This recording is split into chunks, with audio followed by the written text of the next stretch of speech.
Well, thank you everybody for being here. And yet today, Guillaume and me, we want to talk a bit about it's actually very close, in my opinion, to a bit Macarius. It's about we want to talk about how to design interactive theorem provers, right? And we will talk a bit we will start I will talk a bit my own experience and many of the things I have done in the last years in Rocq that actually they have a strong link with teaching. And very interestingly then, all these tools that were originally built for teaching, now they're used by Guillaume, by Marc, by Jules, by Theo, by the amazing people at the LLM-for-Rocq project to build incredible things that can do all kind of things you want with your proofs, from explaining them, to documenting them, to actually finishing them, searching for them. And yeah, okay, without further ado, that's the thing, and well, I'll read you got an idea, but proof assistants are really like a toolkit for us. It's like kind of a meta tool. And they're complex and and if you think of something like the Rocq kernel, it's something very small actually, or the link kernel. They are very small, right? And then people have to build extremely complicated things. Like for example, the best example is like MathComp. They had to build significant infrastructure on top of that to be able to do their large-scale proof. But then you have software verification people, and they need totally different tools, totally different notation systems. They want SMT solvers. They want they want custom logics all the time. Education people, they're going to have very nice books that are interactive. They need grading. They need games, a language to build games. Something I learned recently about these things is very interesting. Researchers, on the contrary, they want to say, okay, count things. They want to do a lot of quick prototypes, to do experiments like in software engineering too for testing. And on top of that, you have a number of tools. But so far, this is very challenging. These tools are very hard to write, to maintain, to design. And at least this is my experience. I will be happy to hear different opinions like, hey, I had a great time writing notations for Rocq or writing tactics in Altac. But I think most people usually it's very early field, I think, and still we don't know how to do that well. And actually here I have a quote from Macarius that I've been using for a long time, so I didn't put in principle, but the most hardest thing is you don't know what people is going to do with your tools.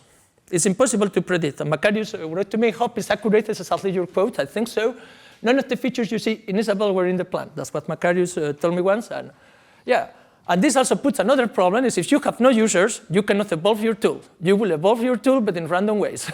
Likely it won't work for them. And actually getting users, I was talking to Henri, actually, about how in human-computer interaction, new tools are actually, people is very resistant to new tools, and they like their old tools, even if they have many flaws. And it's very hard to get users for your tools, and then you cannot progress them, So this is a very interesting problem. And the tooling thing, I recently broke my bike, and I was trying to fix it, and this is what I do. And then for something, my bike, I look at my bike, it's very simple bike, and turns out this is all the tools you need to fix a bike, which of course, so I was like, really, I need to buy half of this to my problem was I was shocked. So imagine for something as simple, I'm thinking always about tools like, imagine for something as simple as my bike, I need all these tools already. Imagine for a computer, well, I think Macarius did a great job of explaining all the different interactions with ML, with Scala, with, as is right? And so I'm going to present Flèche, which is tries to be a bit a base where people can build tools for Rocq, and in general for other provers, because I don't think any of the techniques are too specific to Rocq, and to build all these tools. And of course, then Guillaume will present a lot of incredible work they have been doing with this humble base to build more other tools. But in particular, I like to talk how do we build a system for tools, and this is a complex problem because, as I said, you cannot predict, so you need to think a bit. And actually, here I like to give a bit the reasons I built this tool. And the reason I really built this tool is by the way, it's thanks to Shahar and Nicolas Berg and Ali. Well, Ali is a co-author, and in particular, that happened at TED in 2021. Nick came to me and said, Emilio, I want to build a formalized wiki. And I look what we had, and I say, we have nothing that can handle that. Then also Shahar called me and said, oh, I've been talking to Benjamin about Benjamin Pierce, about software foundations, and they cannot use GSCOG. Shahar is my colleague who we built GSCOG together. And he told me, yeah, it's great, GSCOG, but we cannot use it for teaching. And I was, oh. And also the wicked thing for me is something close to teaching, no? And then Ali came to me and said, Emilio, what do we do? Then Ali Kaklayan was a contributor and convinced me to take this project. So it's like, okay, let's go for this, right? And in particular, I was very motivated because I was trying, and a big fan of the mathematical components library, and I was trying to teach it with MatCom, but with GSCOG, but really I lack many tools. And you know, and this also was not trivial because I like to teach complex proofs. Myself, I don't like to show students. I remember when I was a student and people showed me a very simple program, I was very bored. So I like to show complex mathematics, right? In my students, I like to say, okay, I'm not gonna show you how to prove 2 + 2 is 4.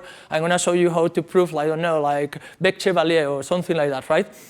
And yeah, so actually then in particular, you have these tools for teaching, but they need to handle like heavy things, right? So it's challenging. And some points we took design problem is actually, we tried to my best because actually I realized I don't have the skills to really like people in the human-computer community. I don't have the skills, but I tried to be rigorous. And something very important that I took from MatCom is called development, which is you need to develop the tool and the proofs, or if you want, your book at the same time. It's not gonna work well, I think, and this is a problem in general in theorem prover development, I think.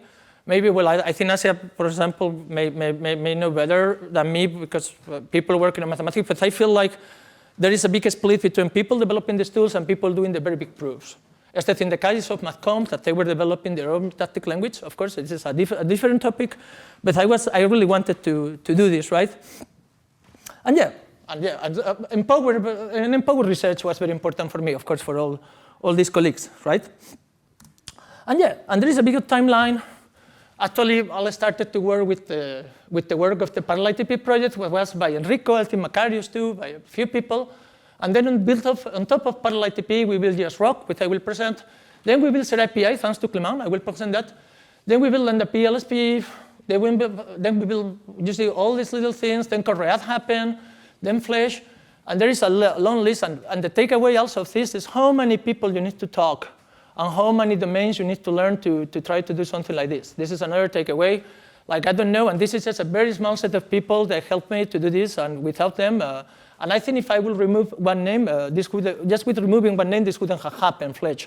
So it's very interesting, and it's missing a lot. Like Guillaume, Adnan, a lot of people is missing. It's in other slides. And but this is a bit of timeline, right? And and a bit of reflection, because here I think we are mostly researchers, maybe not everybody. But something I discovered a bit late is that there are very, very different things, designing versus researching, right? And well, I took this quote by Marion Leray, but right now for me, proof assistant development is 80% design. And yes, it's challenging because there is not a best solution. Just imagine I tell you build a house. There is no best house. What theorem you prove about this? Actually, you can prove theorems, but we don't know still, like many of the properties, we don't even know how to express them of the design properties. So it's very different, and in particular design, always you need to take opinions, right? You need to commit to opinions. And I think one of the best examples, or many examples, is, for example, like what happened, these are two phones. I remember when this happened, when the iPhone came, and you see the iPhone, people were thinking in these terms. And then, for example, so in research, we will like to think, oh, let's continue our work. And sometimes in design, it's on the contrary. You destroy everything and you start from zero and you do something that looks irrational, like a phone without a keyboard. But yeah, this is the Nokia alternative didn't go very well for them, the one in the left. So you never know. Okay, this is an example of people criticizing something new like the iPhone and going very well in them for them, right? Anyways, more motivations, of course, in design. So more motivations was, of course, the problem mathematics is having. This is a bit outdated, but didn't find any data. But the number of journal papers is exponential. It's growing exponentially. So this is something, of course, if we are designing something like that, we need to take into account like mathematics really needs these tools, because really they cannot review anymore like the papers they're producing. Okay. Like, well, I think when I retire, there will be produced 500,000 papers. If we're talking about people retiring, 500,000 journal papers in mathematics will be produced. So when I retire, so there's a lot of papers, very complex papers. This is gone. Also, the way people is writing these papers is extremely diverse. So there is a lot of papers and a lot of diversity. People is using wikis, category 30 people, they love their wiki. People is using Jupyter, Overleaf, Lean, Rocq, whatever system you have. So you really have to do this.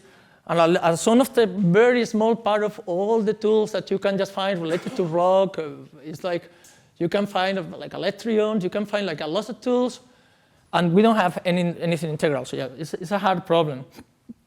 And yeah, another big inspiration was of course MathComp. I keep this slide because I like it. It's stole from a George's presentation. But that was another inspiration. Like we need to design something that supports this goal of taking a natural language text and going towards a more refined representation. And yeah, and given a bit this 10 minutes of introduction to a bit the design principle, the challenges and the idea, I will use the other 10 minutes to present a bit like the actual things we have done and a bit in an historical order how we reached this point, right? And the first one was just Cook, right? We just Rocq. And actually this is interesting. It was motivated by many things. One was at the time to make MathComp easy to use because it was a bit complex to install and there were some proofs I like there. I had to use it for some other work. And then there was Benoit Pin, by the way. Benoit Pin, I didn't find a picture of him, but I hope at some point he will, I don't know if he will see an engineer at Min. Actually, he didn't know anything about Rocq or anything, but he said he knew a lot about JavaScript and web interfaces. So actually, he showed me this book, Eloquent JavaScript. And we have software foundations. So yeah, when I saw we can run Coq in the browser, I thought, oh, we need to run software foundations. You know, I was a teaching assistant at UPenn. And he showed me this book. It's a book by Martin, I cannot pronounce his name, by Martin, a Dutch, a very good Dutch developer. He had developed the most popular editors in the web, like Code Mirror and Prose Mirror. And he has this incredible book back in 2010. It's interactive, an interactive book for Line JavaScript. And this is software foundations, which you have, and this is a Coq doc. This is like a static web page. So this one you can interact, this one you cannot. So then thanks to Benoit input, we got like yes Rocq, which indeed you can, you have the Benjamin's book, well, Benjamin and a huge number of people too. You have the Software Foundations book, and you can actually, without installing anything, you can just click on that. Actually, if you go there, you can just click right now. If you had that test, you could click and work, start doing the proofs right away. Okay, and yeah. Also, this is my own version. This is a proof. I'm very happy. It's very small, but it's a constructive version using the McConnell direct numbers of the Fourier transform and Fourier theory. And the final theorem is you prove conservation of energy. That this also was discussed yesterday. And yeah, I was very proud. It was incredible to use. Look how the proof in MathCon is much shorter than the LaTeX, actually. And yeah, that was very interesting.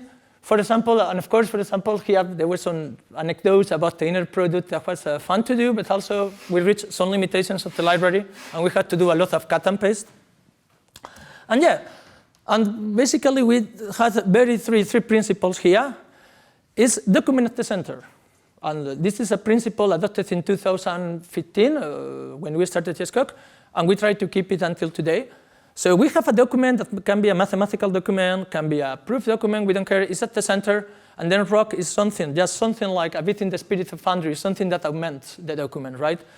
Has to be very, very lightweight, very simple. Also, usually good design tends to be simple, and good mathematics tend to be simple too, right? Like simple, remarkable, simple equations, no? Not always. Right? And also it's serverless, because actually it has to be without servers. Like the document has to contain all the tools needed to interact with the document. Otherwise, in the sense, you do something, but the next year it's not going to work. And yeah, this worked pretty well. In particular, for people teaching, I lost track of how many people have used this tool. But it worked really, really well. Shahar, of course, here's Shahar. Thanks to Shahar. Shahar makes this actually realistic. So without Shahar, the prototype had some problems, and you need to be a extremely good programmer on very technical areas, and Shahar fixed everything, and he added a lot of stuff. And what's great, but we have some limitations, okay? We have some limitations. But in particular, the limitation was in particular, like what made me cry, was the class preparation workflow. As I say, they told me this is not okay, Emilio, and they were right. A second project before this was their API. And here's a little bit list of papers. I don't know how many papers have been used because there is just a small technical report and many papers use it but don't cite it. But yes, the API actually very interestingly was built for something very different, but as you can see, starting with CoqGym, I think, has been the main way for all the machine learning papers used to interact with Rocq. And then suddenly, as Macarius, and this Macarius phrase, something I was not expecting, suddenly I got a lot of machine learning people telling me, Emilio, we need this, we need that, and I have no idea. And actually, the worst thing is they didn't follow my recommendations. So they had a lot of pain, actually. I told them, this is a bad idea to do, let's do different. Anyways, but a lot of papers know, of course, there is Pantograph, a lot of incredible tools. But yeah, this was something interesting. And in particular, this only happened also only because of Clement. The same way Jescoc only happened because of Benoît Pin and Pierre Jubelot. This only happened because Clement picked Claudel. That actually we built it to build an interface in Emacs. So you see, we built this to do an interface in Emacs, and turns out it turned out to be used for machine learning exclusively, and the Emacs interface never went anywhere, which is super cool. I don't know. It's a great interface for some reasons never used. And also he built Electrion with this, so you see this enabled to build very interesting tools, even if the main use for their API, which I won't present the details, but it's a way you can talk to Rocq and extract information. What happened? And the last part of a bit of this history is also like my start at PQ. And in that case, it's so funny, this is an old slide for my Inria presentation 6 or 7 years ago. So I didn't change it, I just cut and paste. And actually, it's funny because this morning we were mentioning, Adrian was mentioning stacks, and at that time I was very, very interested in stacks. I was like, okay, my goal is to make stacks. And actually, say machine verifying stacks 5-10 years away in 2019, I think my prediction is right. Even if we didn't do the progress I was hoping, but that was because of other problems. If we have been able to, the pandemic came, for example, that was a very significant event. But I think it still is possible. We have the technology. At least as much as I understand of what was done in MatCom and other things, I think we have the technology for a big effort to, for example, do something like to push a stack. I know actually Patrick Massot maintains the stacks text system, so I was talking to him. So it's not out of the question, this is attempted soon. And yeah, and you see, and this is my motivation, and you see, it's still the same. Integration, this is much more primitive. You see, this is what I take at the time. I take, we need the standards, we need testing, we need to be more expressive, education, like the key points for designing these things. And yeah, and the last thing that happened before Flèche was Dune. And this was again by chance, was because I had a lot of trouble developing Rocq. I needed a better build system. And then Jane Street happened to have one, and Jeremy Dimino and Rudy and a lot of people, and thank you to Jeremy, that he's not working on Dune anymore, but he was a really good leader and teach me a lot. And yeah, I got to learn more about how they work there in industry, and this was essential. This really changed my way to program, and was essential to actually get this project to the place we wanted it to be. It was a build system, it's still used, but moreover, what we adopted was techniques which are hard to explain, because actually are like the rules you use in MatCom, that you say, okay, you have some coding rules, they have a lot of coding rules that are not formalized, but that they need to be that. Anyways, we go back to this. So this is a bit like a loop of where we started. And now let me present Flèche, what it is, right? And yeah, and I think this talk is for Rocq and written in OCaml, but the ideas I think we try to be a bit abstract, reason about documents. And yeah, Flèche is something that takes your raw document and we'll start parsing, interpreting, we'll go and we'll try to produce a structured document representation out of it. And it's open-ended on purpose. You can think of soft parsing. It's a system designed to be soft parsing, and this was François Potier, which removed this idea of my head and said, actually, François, thank you, François, the thing is not here, but I came to him and told an idea, and he told me, Emilio, for example, he told me, like, all the documents you see, they are wrong, they don't parse even. So you need something that is going to go very well because they are not even parsable. And yeah, but in the fact has to be efficient, has to be real-time, because users cannot be waiting, has to support large things. Non-linear workflow, this is very important. People don't write the document sequentially. You need to be able to, to jump between things. You need to support like documents that contain a lot of things that are not Rocq, right? And yeah, and in this, this is what Flèche is. We have a theoretical document model and a prototype and a formal model, and of course the implementation. And the implementation, and this is where I'm very proud of my design, which was actually suggested by Andrei Morhov, again, you see another person from Jane Street. So I'm very happy because actually there is Flèche is, all this actually turns out it has only 2 API calls. Is you update the document and you check a document to a point. There is a notion of ground truth, Okay? And then maybe the check succeeded or no, and then it's going to have a document, it's going to update some things, and then you can query your document and see and build things like Petanque or build things like Guillaume will present next, for example, how Flèche is used to build Petanque, and he will present a more graphical, a more intuitive way with that actual document how Flèche works. And yeah, this is all you need. And this area, by the way, this is an area by Henri. He's expert in build systems, and he suggested Emilio. It's very interesting. This new area. Back in the day, this was in 2020. It's very interesting, this area of mixing compilers and build systems. Rust people have done it, like Lean people have done it, and yeah. And actually, by the way, a lot of people tell me, oh, things need to be Unix philosophy and modular. This is a lie. This is a lie because I tell you, well, at least after 10 years, things interact very closely. And well, I think Macarius is also, in my interpretation of Macarius' talk about Isabel, is also you see how things interact with each other very closely. And here, if you miss your build system or your compiler and you get a build system for a document, for a proof document, you get significant advantages than having them separate. Anyways, this is what you get with the current document model. So basically, you get a special partition of the document. I think in Guillaume's slide will be clear. But it will partition the document spatially, and then you can refer and say, okay, give me some information about here. Right now, you have a lot of Rocq-specific payload, but in principle, you could have whatever you want, and it's extensible. And yet, for example, this is a little, I won't do a demo now, maybe in the question if you want, but you can click there. Also, this runs totally in the web. So you can just go to that address. Sorry, it's a bit long. I should have used a kind of URL shortener. You can just go there, or you can go to that file and press dot in GitHub, and then you have a fully working Rocq. And you see this is a markdown document. There is LaTeX. There is a representation underneath the document. You have to go. You can interact. You need to do nothing. You don't need to press backwards and forwards. You can just focus on the task. If a theorem doesn't prove, CockLSP will auto-admit it, so you don't have to worry about breaking things, you know. So you try to focus. As what says, I don't remember right now who said that sometimes simpler. Right, simpler is better, right? And I think you put this question, like, indeed. And this, for example, by the way, we took a huge inspiration from Lean because we need to do a VS Code interface. So it's actually a blatant copy of the Lean interface. But of course, I mean, I heard really good things about that, so I just copy it. So copy the design, no? And it's very close. And yeah, so to wrap up about Flèche, then we need to evaluate. Okay, we have a design. I'm proud about the design. In practice, it works. How well it works? And yeah, I think right now, in terms of design, is stable with these two API calls. It's not very big, which is good. It's using some interesting PL techniques. And yeah, for example, I have a few PhD students with the code. The return was positive. There was an evaluation.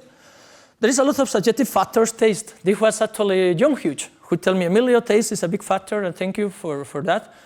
And yeah, and for example, thanks to the work with Guillaume and Mark and the LLM team, there has been some stress testing, endurance testing, and for example, one test I did is 1,000 documents. This is the whole of MacCon, the whole of Concert, open simultaneously, and you do a lot of edits and interruption, and then this is very optimized and it's possible. So for example, this is very important also for users, but also for agents.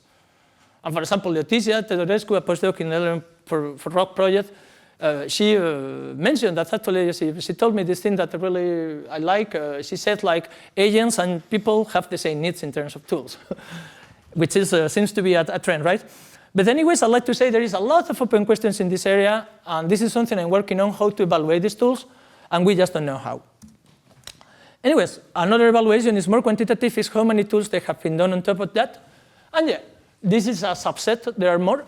But yeah, I'm kind of happy. We have built visualizers, graphical editors.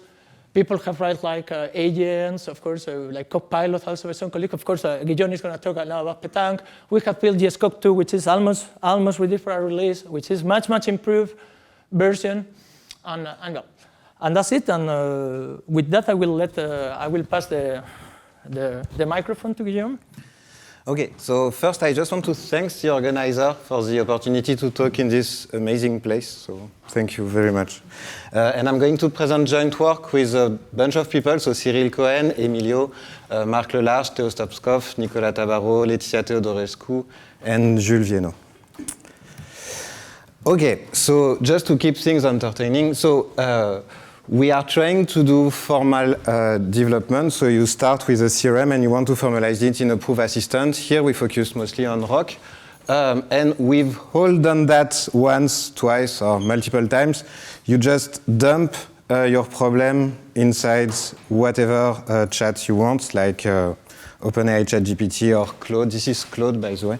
And you ask the chatbot to generate the full proof and the formalization. So here I am extra nice with Claude, and I'm giving the theorem statement in Rocq. I'm also giving a natural language description, because why not? Like, these chatbots are supposed to work on natural language, so maybe it can help. And I'm also giving the solution in natural language. Okay? So it will compute for a few seconds, and then you end up with something that actually looks like a full Rocq proof, right? There is intro, so that must be right, and a bunch of comments. And actually, you can dump that into your VS Code editor or whatever you use and try to check the proof. And you see that it's completely wrong. Like, and it's mostly completely wrong. I bet most of you tried once or twice, and except if you are trying really easy problems that you've seen thousands of times, it's going to be wrong. There is even a nice stat at the end. It says admitted, and the main proof structure is complete, and then this should not be too hard to complete the missing steps. But it's already 138 lines of code, and I don't know, no one wants to debug all of this. So there is that. So what's missing is actual interaction between the agent, so the chatbot, and the Rocq proof assistant. And using the tools that Emilio built over the year, we were able to enable this kind of interaction. So we started from Flèche, and then from Flèche, there was the Coq LSP project, no Rocq LSP, and on top of Rocq LSP, we could build Pétanque. So this is my own my personal view on how Flèche works. So my understanding is that Flèche is a virtual document manager, and it maintains. Sorry, can I move this somewhere? Yeah, it maintains a virtual document in memory that is a version of your Rocq document decorated with the Rocq states at each intermediate point. So you have a partition, and each of these points represents a Rocq state. And whenever you do an edit, for example, to apply a new tactic, you send the current state to the Rocq interpreter, the code you want to apply, and then the interpreter gives you back the next step that is used to redecorate the document.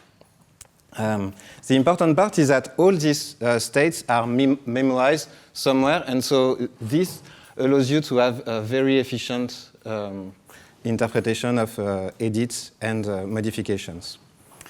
Okay, and so the input could be whatever you want.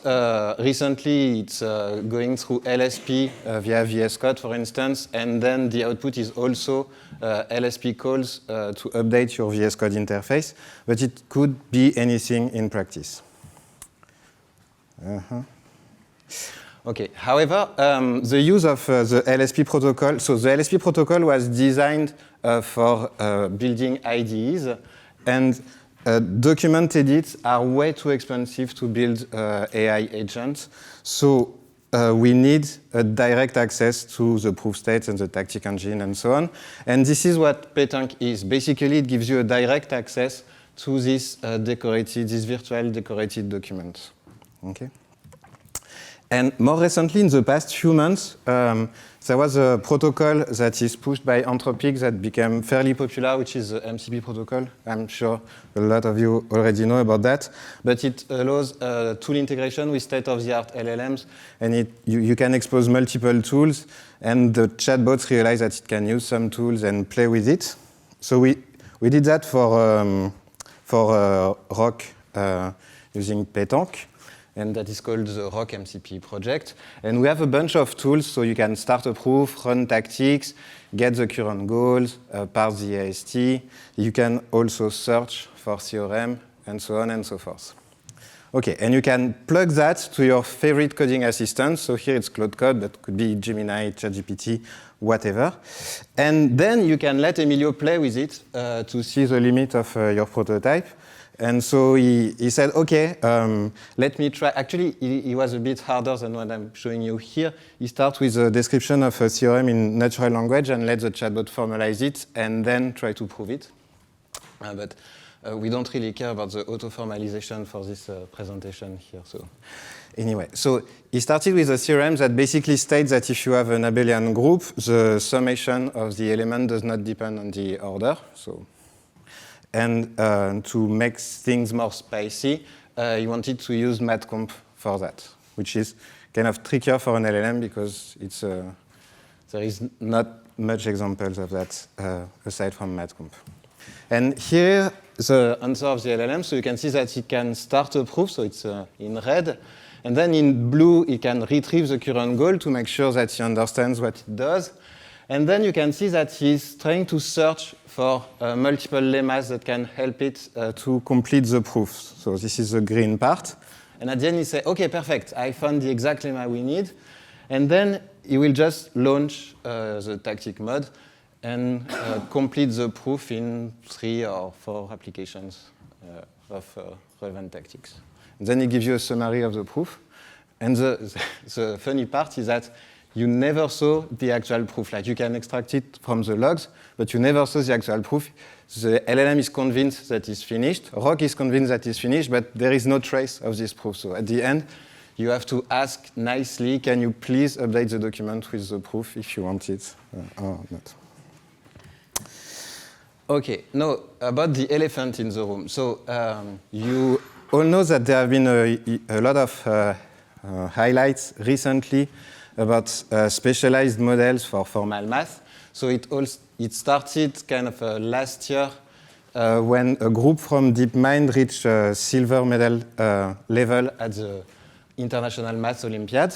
And we have relatively few details on how they did that, but there is a blog post, and in the blog post there is one picture. And you can see that they started from informal math problems, and then trained a formalizer network to try to formalize as many formal statements as possible without the proof. And then they used the alpha approach that they successfully used to solve the Go problem, and chess and so on. To try to train the model to solve the proof. So the reward function is basically, did you find a proof for this theorem or not, and try to make progress like that. No. One thing to note is that auto-formalizing about 1 million of examples is extremely costly, and then trying to do reinforcement learning on 100 million examples is something that is completely out of reach for us. So. But I still believe that there is a lot of interesting work to do, but this is not what we are trying to address. And just to give you a more recent update on that, so a few weeks ago, there was a few announcements. So the first one was by ByteDance, who said that their seed prover achieved a silver medal score at the new International Mathematics Olympiad using Lean and a separate prover for geometric problems. And then a few days later, Harmonic said that their Aristotle model achieved gold medal level, also using Lean and a specialized model for geometry. So, OK. So instead of doing that, we are focusing on building specialized tools that we think could be useful for the agent, for the LLM, but also for human users. So really building proof assistants with an S. And here is the vision. So you have Rocq, and here an agent or an LLM or whatever. And on the Rocq side, as Emilio showed you, there is all this nice galaxy of tools that already exist with Coq LSP, Flèche, Pétanque/Python. So Python is just a Python interface for Pétanque, and Rocq MCP. And with that, you can already plug these tools to your favorite gigantic LLMs like Mistral, Claude, DeepSeek, or ChatGPT. And you can even try the MCP tool if you want, and it should work. You have similar tools for Lean, and maybe for Isabelle, that I don't know. But on top of that, I think there is still hope to build more focused tools. And I'm going to present you a few of the work we've been doing, started with something that dates back 2 years ago, and then more recent ongoing works. Okay, so the first thing is the first work we tried about 2 years ago, so right before the first reasoning models came out. And it was called NLIR, which stands for Natural Language Intermediate Representation for Mechanized Theorem Proving. So it's a bit of a mouthful, but the key idea is that you have a black box. The input of your black box is Rocq code, so it's really source code. The output should be a Rocq proof, so it's also source code. But in the middle, we are trying to leverage as much as possible natural language reasoning inside the model. It became a kind of a standard practice right now, but at that time, it was something interesting to try. Okay, and to construct the proof, we developed what we call an interactive proof protocol. Rather than trying to mimic a human trying to do your proof like tactic by tactics, we try to generate full proof, and of course it will fail, and then try to fill the holes of the proof. Okay, and to evaluate this, at that time we were really concerned about data contamination, which became less of an issue, interestingly, recently. And fortunately for us, approximately at the same time, there was this huge BB5 effort on Rocq, where people were trying to formalize the Busy Beaver problem. And it came out basically when we were working on this problem, so we were sure that the LLMs that we were using did not see any of the proofs. Okay, so here is a quick short view of how the agent works. So you start with a theorem statement, a very complex theorem here, and you let the LLM reason. So here it's only 4 lines of reasoning, but in practice it's going to be an entire chain of thoughts, right? It's just for the slide. And then at the end of the reasoning, you ask the LLM to generate a full proof. Okay, you can dump that to Pétanque, and you see that there is a bunch of errors. So here, basically none of the sub-goals works. And what you can do is templatize your proof, that is replace the failed tactic with proof holes, with admits. Now, the key idea here is that you can reapply your agent on each of these holes, and starting from sub-goals, the idea is that the LLM will be focused and will be able to do fine-grained reasoning on each of these holes. And then you see that it succeeds to find the right tactics for both of these sub-goals. And then to get the final proof, you just have to accumulate all the results. Okay. So what I just showed you is called a pass-at-one. Like you launch your agent, you let it go through multiple steps, and hopefully at the end you get an answer. If it works, great. If it doesn't work, it just doesn't work. So a slightly more advanced strategy would be to try what we call a pass-at-k. That is, you try in parallel multiple possible traces, and then you can just check if any of these answers is the correct one. And in our case, you just have to check if the proof is compiled or not. Okay. But you can do something a little bit more clever than that, which is called beam search. And the idea is that you are trying to refocus the search on the most promising directions. So here, for example, you can throw away rewrite H and induction N from the start because it just failed. And then you keep going like that, and you can discard some of the branches that are either already failing or are not as promising as the other. Okay? Now there is an issue here is maybe you have multiple branches that succeeds, right? You have multiple results, and you have no idea which one is the most promising. Like you can try to develop heuristics, you can try to see if you have more hypotheses. People are doing that, like trying to train reward model for that. We didn't have any good ideas, and again, we had a great title.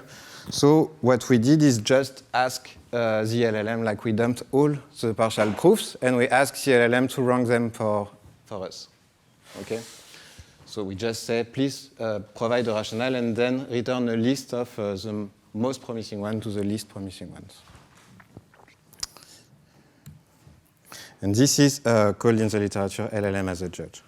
And here are the results with a bunch of different models on the first 100 lemmas of the BB4 development. And so on this slide, I just want to show two things. So you can quickly see the two obvious scaling laws. So the first one is that the bigger the model, the better are the results, which is sad, but true for a lot of tasks. And the other one is that what is now called test time scaling, which is the more compute power you give at inference time, so when you try to generate the proof, the better are the results. And you can see that here because in gray and in parentheses, I can show you the PASAT4, which is basically the first step of our agent, right? So it managed to prove, for example, 30 theorem at the first step. And then using beam search, I go from 30 to 66. So just using more compute, more inference. Okay. So as I said, this was like a year and a half or 2 years ago. And now we are focusing on more specialized tools because this was already a tool that is trying to complete an entire proof. Can we do something a little bit different with all these technologies?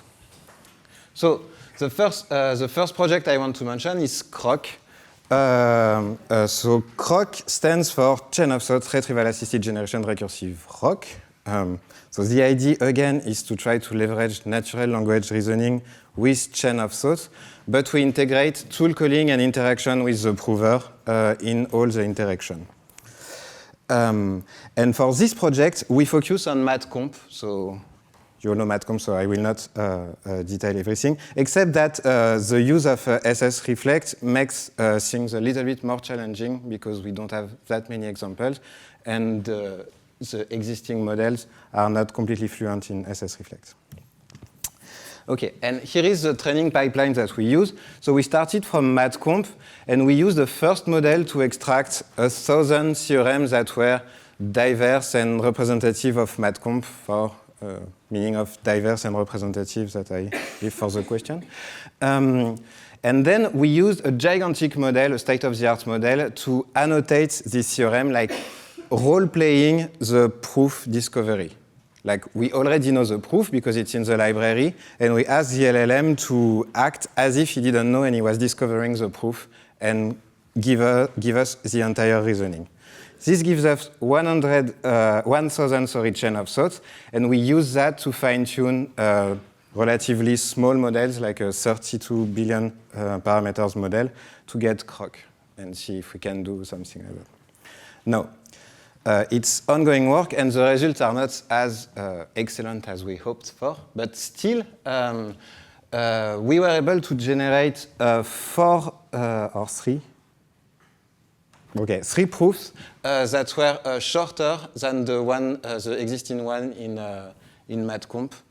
So we are really proud of that. The second project I want to mention is called LLM for Dogs. That is led by Theo, who is here. So if you have any questions, ask him. And the idea is that, MatComp is an incredible library, but with relatively few comments and documentations and so on and so forth. And since it's a huge library, it's a huge effort to ask the developer to annotate the library with comments and natural language descriptions. And the idea of this project is to use LLM technology to annotate the library with docstring and do an iterative process where you can audit some of these docstrings by experts and regenerate the docstring as you go to have better and better description.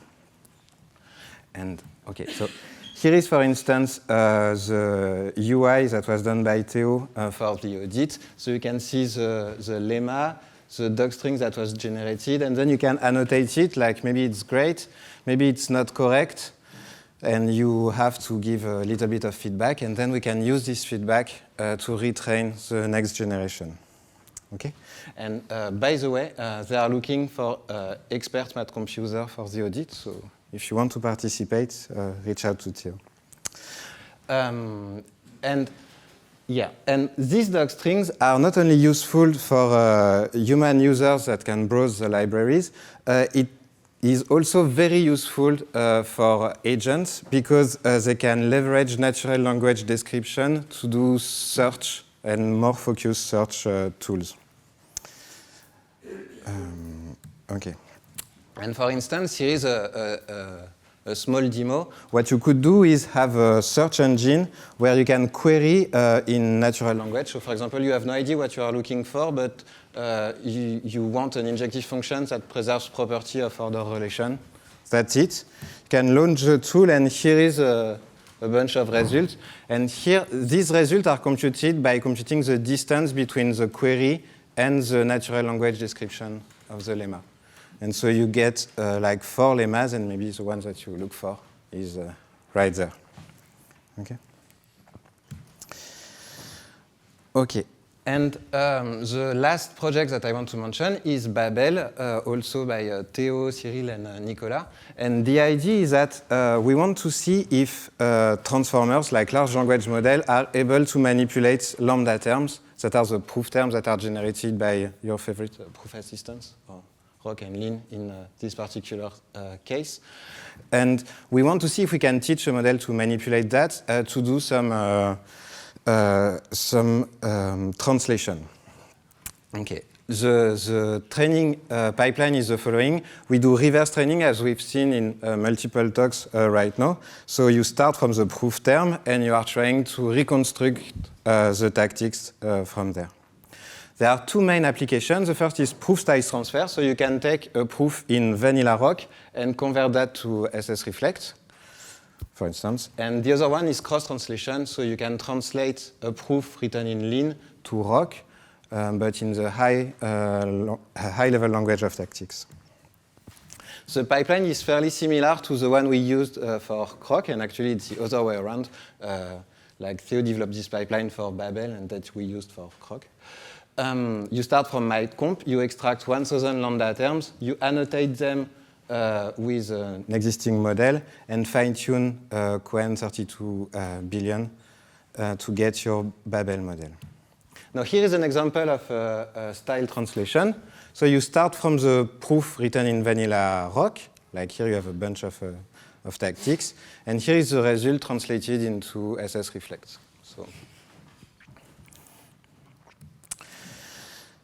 And here is the last demo. So you start from a theorem proved in Lin. Using the compiler, you can extract the lambda term. So you have here something that you absolutely don't want to read, except if you are a kernel developer. And then you ask the model to reconstruct the tactic, and so it will generate a chain of thoughts, so a lot of text, and in the middle of the text, you say, oh, I identified intro, and then unfold, then rewrite, unfold again, and so on and so forth. And at the end, reflexivity. And you just have to accumulate all of this to get your final proof. So this is kind of amazing because the model was trained on chain of thought for both Lin and Rocq, and he actually managed to interleave the reasoning to do a translation. So, okay, and this is my final slide. So this is an overview of what we are doing. So on the one hand, there are all the tools that we need to build on top of Rocq to be able to interact with the interpreter and the compiler and so on. And on the other hand, we have all the specialized tools that we are trying to develop. And thank you very much for your attention.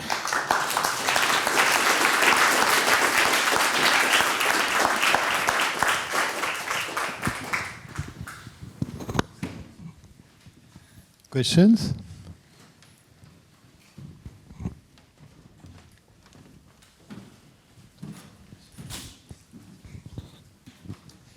Tangentially, you mentioned something about data contamination and that it wasn't a problem anymore in later years. Can you expand on that?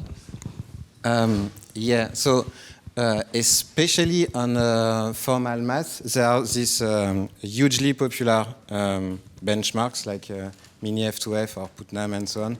And some of the participants happen to open source the proof that they found. And the new LLMs like Claude or GPT, we have no idea how they are trained, but we are pretty sure that they are trained on the entire GitHub. And so we cannot be really sure that it's not in the training set anymore. They have been trained on GitHub entirely. So, and since you can find some of these proofs on GitHub now, that's... Yeah, so what is Python? So Python is just a Python interface for pétanque, because we wanted like a dojo, but for Rocq, and that was French. So Emilio came up with the idea of pétanque, which is this fairly popular game in France. The question is, what is pétanque, or pétanque?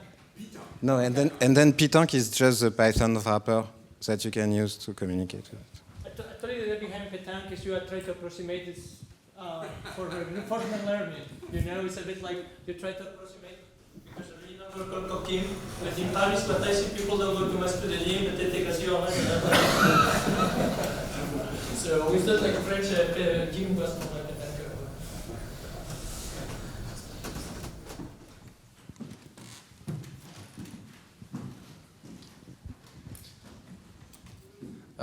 Hello. Oui. Thank you for the talk. I have this question. So you were talking about the Babel model for translation, and you said that. Actually, my question is, what data are you training these models on? Like, for example, for the translation one, is it that you train it on theorems on Lean and Coq that are like both? We know that both exist in both languages, and also the lambda calculus, or just lambda calculus? I mean, like, what kind of data are you using for the training? No, so okay, so first maybe Theo is the person to go for this question, but what you do is that you start from okay. For the translation from Lean to Rocq, you have two sets of data points. The first one is in Rocq. You start from the Rocq proof and you compile the lambda terms. So the data sets contains the lambda term, the proof, and the chain of thoughts that goes from one to the other.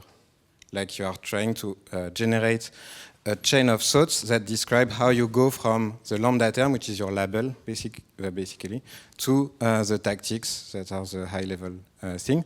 And you do exactly the same thing for another data set in Lean, and you train the same model on these two data sets. And you hope that you will be able to interleave the reasoning steps.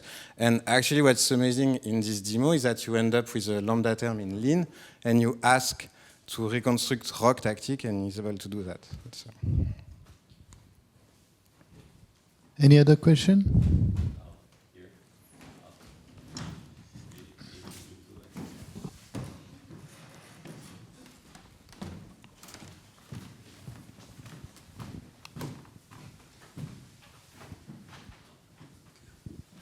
Also, thanks. It's pretty impressive.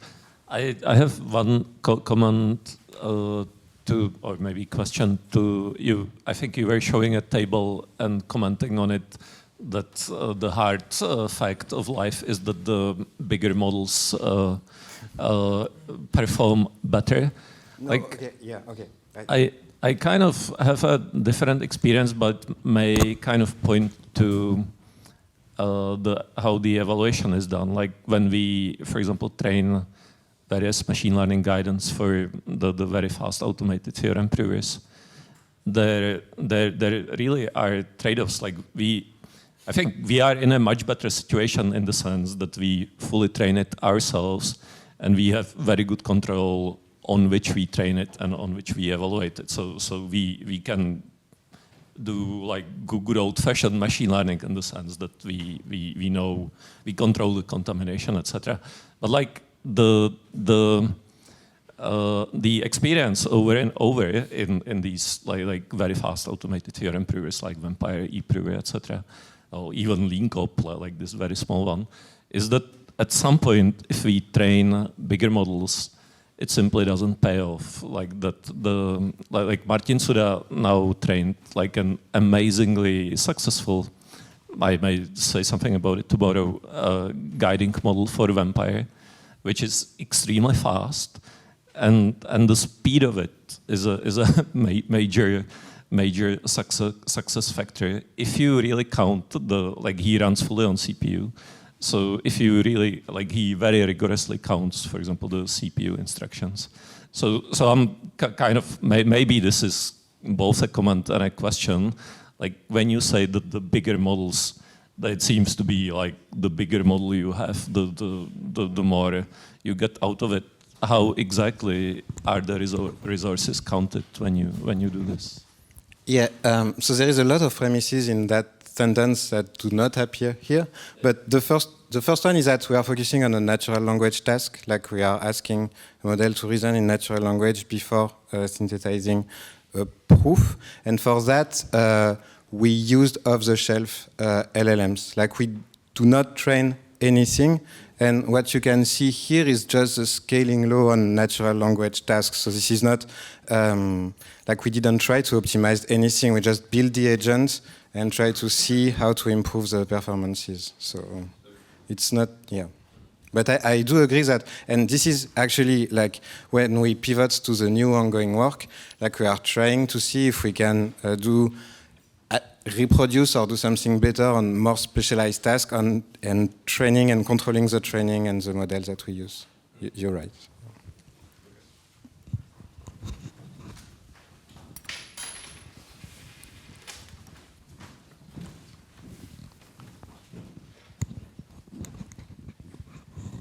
A question about a philosophical question.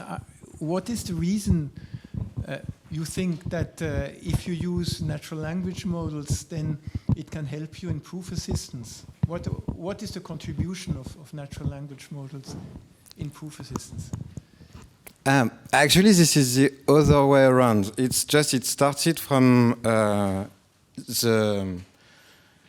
it started from the observation that these models were trained on a lot of natural language and very few formal language /code/ anything. And actually, it was kind of a surprise that these models were good at coding tasks in the first place. Like it just happened to be that a small percentage of their training set was coding exercises or coding things. And then people started to realize like, oh, actually, that can actually work on code, and they started to push this direction. But here, since we wanted to use the technology that was available at that time, it was working on natural language. So we said, okay, we will let it reason in natural language as much as possible and try to control the input and the output. That's